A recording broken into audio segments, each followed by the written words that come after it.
Hi friends, welcome back. Now let us see the benefits of working with the multi-threading system. The first benefit is we get a faster response.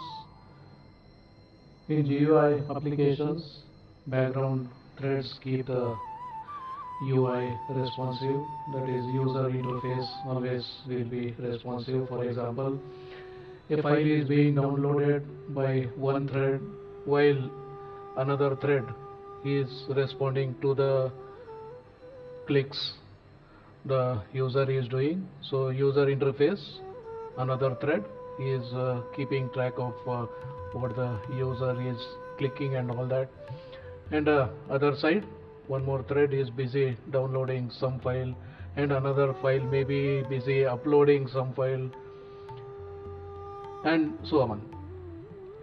Then when we are working with a multi-core system, then the performance we expect to improve because the threads can run in parallel now. Each thread can take one CPU core and they can run in parallel as long as they don't depend on one another. So all the threads of a process which can work independently can get one CPU core and then work parallelly, so that the whole process can be done faster. That's one issue. Second thing is you don't have to make the cores sit idle. If it is a single process, then the whole process one core will be taking care and all other cores just are idle. Now if we divide one process into multiple threads, and if those multiple threads, out of which if n independently running threads are there, and these n threads can be allotted to n core of the CPU, and each of these threads can be run in parallel concurrently, they can run, and that keeps all the cores busy, so no redundancy, no wastage, and the process will complete at the earliest, and hence another process can be taken up. So overall the performance is going to improve. So faster execution of the CPU burn tasks like image processing or simulations will find a very impact when we work with the threads. So when you are working on tasks like image processing, then we do have to do many activities.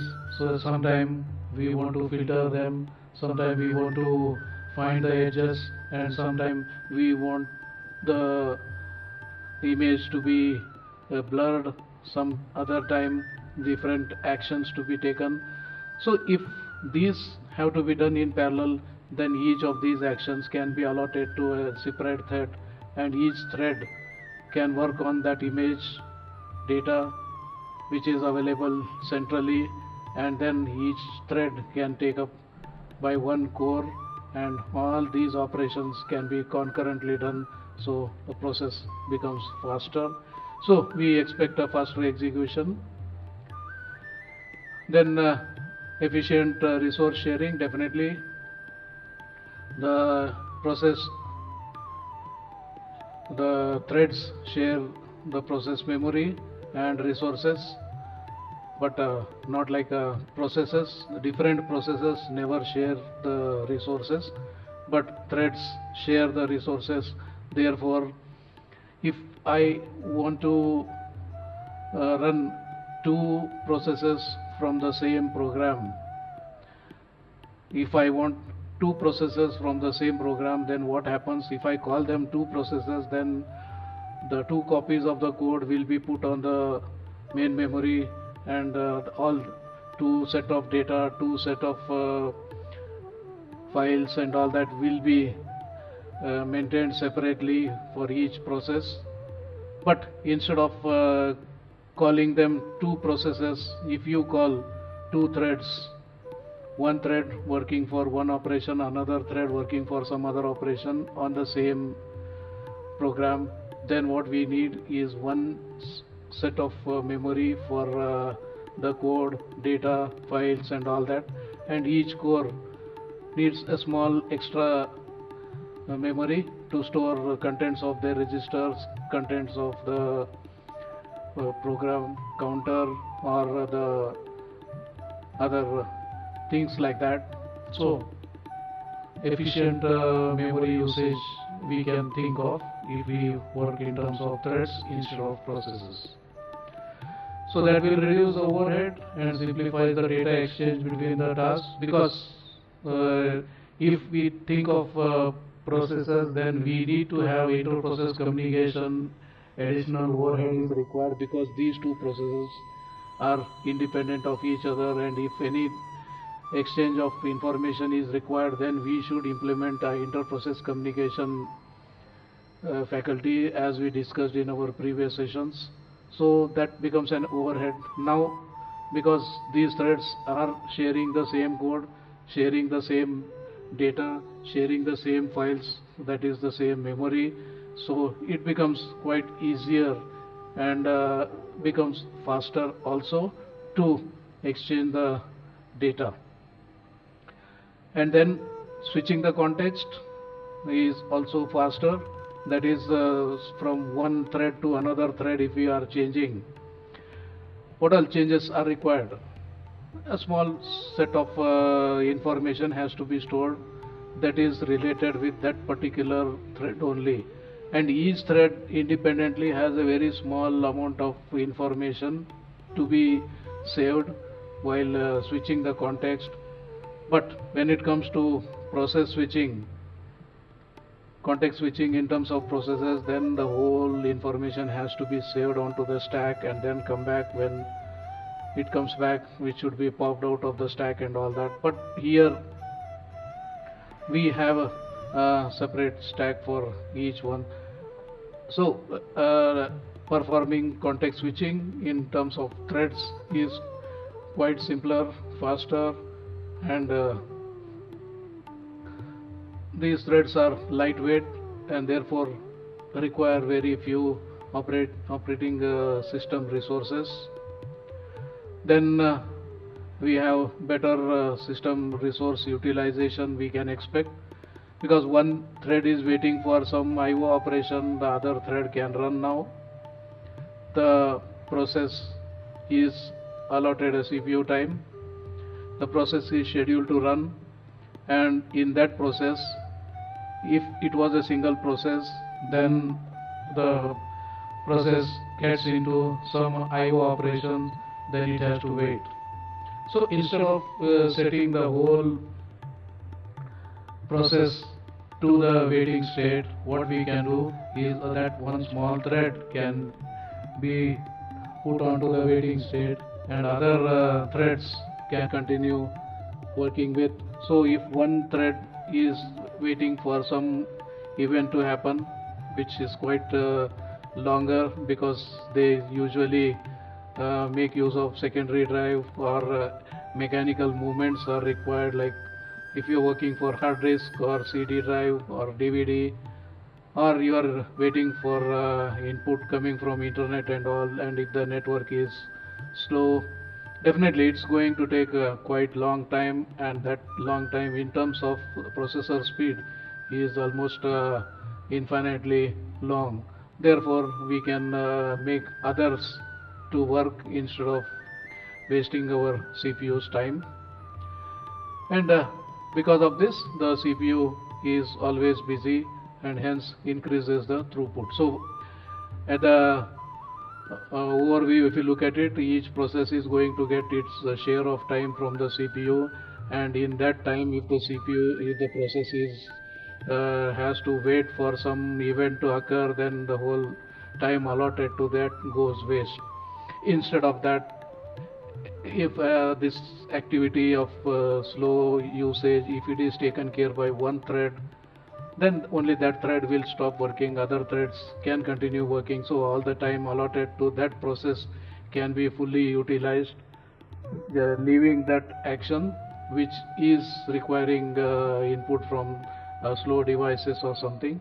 So this makes the CPU always busy and increases the overall throughput. And this simplifies the program structure for certain tasks. So multi-threading can make programs cleaner by breaking large tasks into smaller tasks, manageable concurrent activities. So while writing the code itself, if we start thinking in terms of multi-threaded environment, then we can write the code such that it can be easily broken into smaller threads. So the programming also becomes simple. Now if you look at what is this concurrent execution is all about, so if we think of a single core system, single core, single thread, then if there are four tasks being performed, and if this is being performed on something like round robin like, then T1 is allotted some time, then T2, then T3, then T4, then again T1, then T2, then T3, then T4. So this T1, T2, T3, T4, task 1, task 2, task 3, task 4. So they go in cycles because each one should get a share. So each one should feel that their task is on run. So you can't just keep one task complete and then take second one. Instead of that, if we can make interleaved this way, then it feels that T1 runs for some time here, then T1 runs for some time here, then T1 runs for some time here, and the gap between two instances when T1 is running is so small compared to the human response time. The human doesn't understand that for 3 slots it was not working, so it is working only once in 4 slots. Yeah, that all is going to make it simpler, and the user doesn't understand that there is only one CPU working in the back, and the user has allotted 4 tasks to do, and feels that all 4 tasks are being concurrently run, but in reality this is how it is run. Now instead of single thread, if we have 2 threads, or if we have 2 cores, then each core can be given a separate task. So core 1 takes task 1, core 2 takes task 2, then core 1 takes task 3, then task 4, 1, 2, 3, 4, 1, 2, 3, 4. Now you can see that the task 1 here, it was come on the 5th slot again, whereas here on the 3rd slot itself it has come. So this is the advantage of working with multiple threads. So these threads are working in single core system. If it is working in multi-core system like 2 cores, then the whole system gets running faster, and that way execution will be completed faster. So this T1, T2, you can take them as task 1, or in our current context we can say that the process is divided into 4 threads. If the process is divided into 4 threads, then first thread, second thread, third thread, fourth thread, and then back to first thread, second, third, and so on we can run if there is only a single core. But if there are 2 cores, then T1, T2 goes to 2 different cores, then T3, T4, and this continues. And if you assume that there are 4 cores, then T1 goes to core 1, T2 goes to core 2, T3 goes to core 3, and T4 goes to core 4. As long as T1, T2, T3, T4 are independent of each other, that means to run T2, if you want to run thread 2, you don't have to complete thread 1, because while running thread 2, T1 has not yet completed, because again T1 is coming, again T1 is coming. That means T1 has not completed its work, but before thread 2 started working, which means that thread 1, thread 2 don't depend on each other.